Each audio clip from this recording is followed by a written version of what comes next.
अस्सलाम वालेकुम। आज हमारा लेक्चर नंबर पहला है परसेंटेज के मुतल्लक। तो आज आप लोगों को परसेंटेज के मुतल्लक जो बताऊंगा, शुरू में बेसिक चीज़ें से मैं शुरू करता हूं। बेसिक चीज़ें शुरू में बताऊंगा, उसके बाद हम प्रॉब्लम भी हल करेंगे। सबसे पहले ये जो परसेंटेज है ये परसेंट से लिया गया है। परसेंट लैटिन वर्ड जो कि शुरू में था लैटिन वर्ड परसेंटम। लैटिन वर्ड परसेंटम था, परसेंटम। यहाँ से लैटिन वर्ड परसेंटम से लिया गया है परसेंट से परसेंटेज। तो फर्स्ट ऑफ ऑल जो ये लैटिन वर्ड परसेंटम है, इसकी माना क्या है, मतलब क्या है, यानी कि आउट ऑफ 100। परसेंटम का मतलब है आउट ऑफ 100 में से, आउट ऑफ 100। फॉर एग्जांपल एक क्लास है, क्लास में जो है ना स्टूडेंट ने 60% स्टूडेंट ने क्या किया, एग्ज़ाम पास किया है। सो यहाँ पर जो है ना 60% का मतलब है out of 100। 60% student passed out of 100,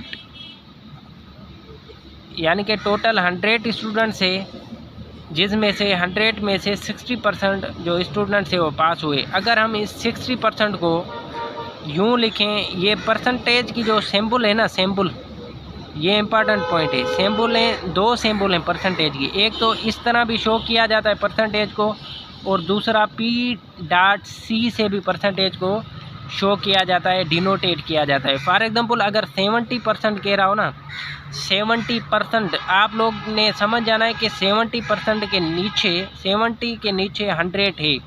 percentage का मतलब है 100, ठीक है, आउट ऑफ 100।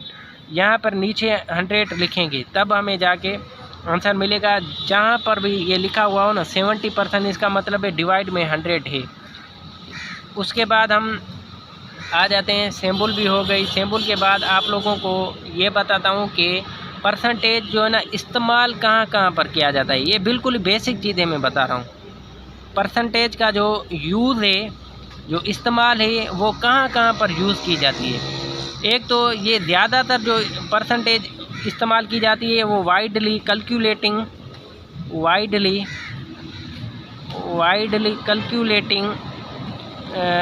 कैलकुलेटिंग ज़कात। अगर ज़कात को भी काटने के जो है ना कैलकुलेट करने के लिए, मालूम करने के लिए भी इस्तेमाल की जाती है। अगर कमीशन लेनी हो ना, कंपनी वाले ज़्यादातर कमीशन ही लेते हैं, कमीशन के लिए भी इसी परसेंटेज का इस्तेमाल किया जाता है। और डिस्काउंट, अगर किसी को डिस्काउंट हो रहा हो, वहाँ पर भी ये परसेंटेज का इस्तेमाल किया जाता है। टैक्सेस में किसी जगह अगर हमें फ़ायदा हो रहा हो, प्रॉफिट, उस जगह पे भी अगर लॉस हो रहा हो, वहाँ पर भी परसेंटेज का इस्तेमाल किया जाता है। इंटरेस्ट में भी इस्तेमाल किया जाता है परसेंटेज का, यानी कि इसका वाइडली बहुत ज़्यादा यूज़ है परसेंटेज का। इसका जो है ना कस्टम ड्यूटी में भी इस्तेमाल किया जाता है, कस्टम ड्यूटी। इसके अलावा और भी बहुत सारी और भी चीज़ें हैं जिनके साथ परसेंटेज को इस्तेमाल किया जाता है। यहाँ पर बल्कि ETC लिख देता हूँ। ज़कात कैलकुलेट करने के लिए, कमीशन के लिए, डिस्काउंट के लिए, टैक्सेस के लिए, प्रॉफिट हो, नुकसान हो, लॉस के लिए भी परसेंटेज का इस्तेमाल किया जाता है। इंटरेस्ट के लिए, कस्टम ड्यूटी के लिए। अभी ये तो थे इसके इस्तेमाल। अभी कुछ इसके जो है ना एग्जांपल भी ले लेते हैं, ताकि आप लोगों को आसानी से समझ आ सके कि वाकई इन चीज़ों में जो है ना परसेंटेज इस्तेमाल की जाती है। अगर मिसाल है, फ़र्ज़ करो हमें किसी जगह पे फ़ायदा हो रहा है, गेन फ़ायदे के लिए हमें आप लोगों को एक फार्मूला है वो याद करना पड़ेगा।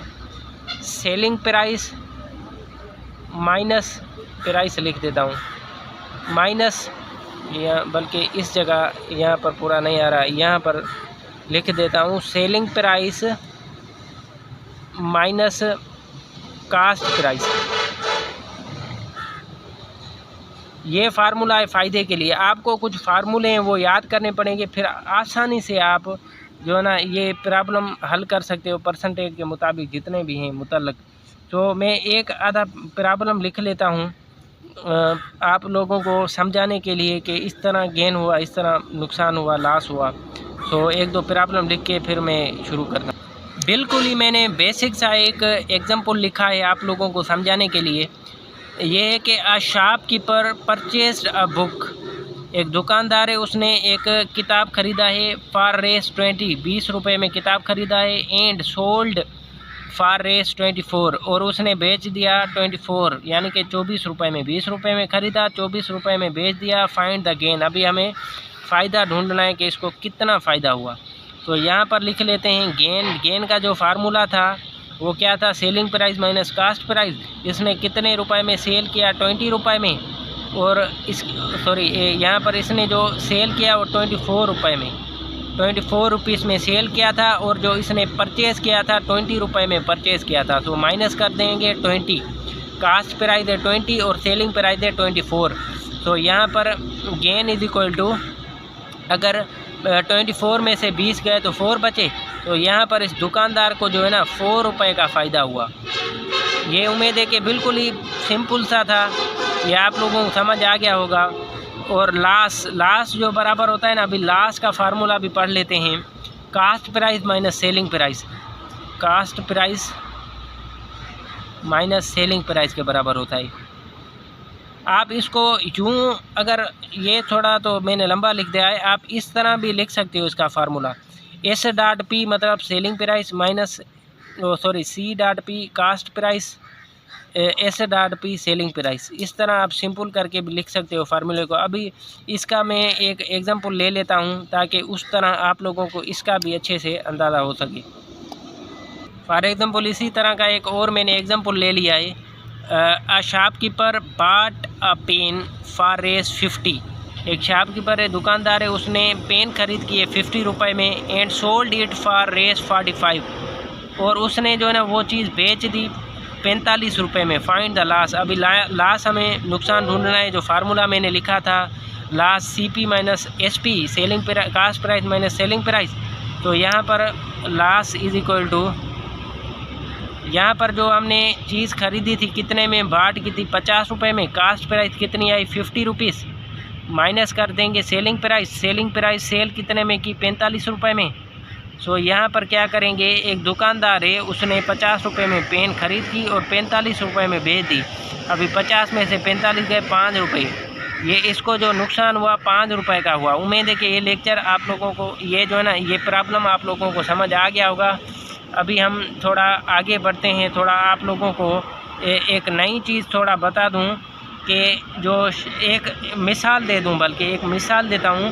एक दुकानदार है, वो 250 रुपये का वो किताब लेता है, वो 275 में बेच देता है। मिसाल एग्जांपल दे रहा हूँ, ठीक है। 250 का एक दुकानदार है, 250 रुपये का किताब ले रहा है, और उसको जो है ना सोल्ड 275 रुपये में वो बेच रहा है। एक दुकानदार 250 रुपये का किताब लिया है और 275 रुपये में उसको क्या किया है, बेच दिया है। अभी इसको कितना फ़ायदा हुआ, प्रॉफिट कितना हुआ, इसको प्रॉफिट हुआ 25 रुपये, ठीक है।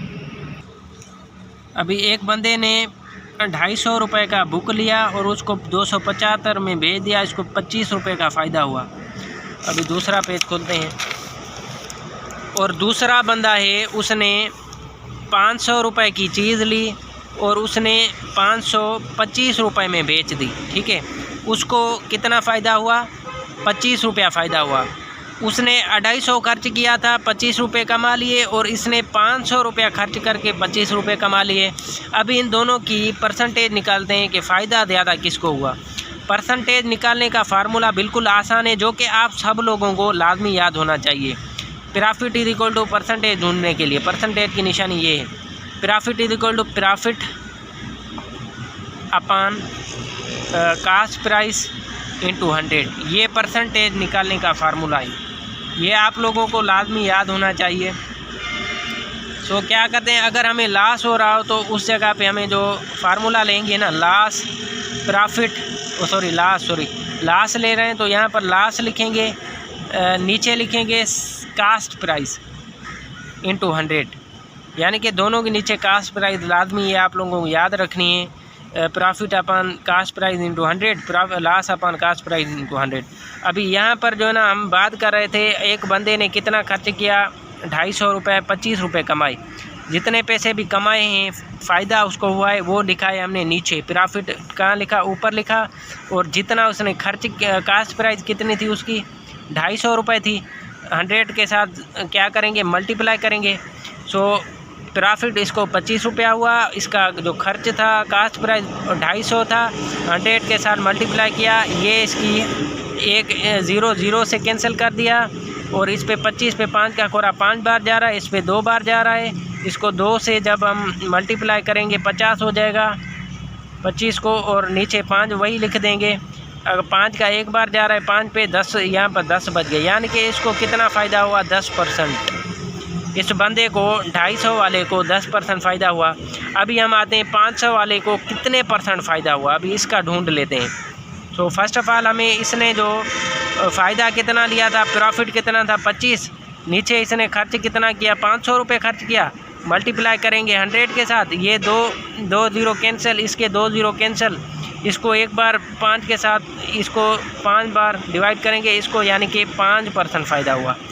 यानी कि अभी ये चीज़ देखो, एक बंदे ने 250 का खर्च करके 10% कमाया, दूसरे ने 500 का खर्च करके 5% कमाया।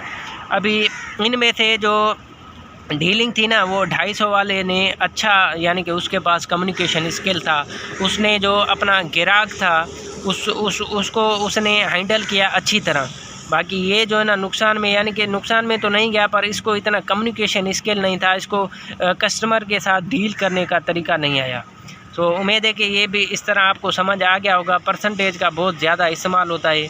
अभी एक और फार्मूला ले लेते हैं एग्जाम्पल के तौर पे, उसका भी हम प्रॉब्लम सॉल्व करेंगे।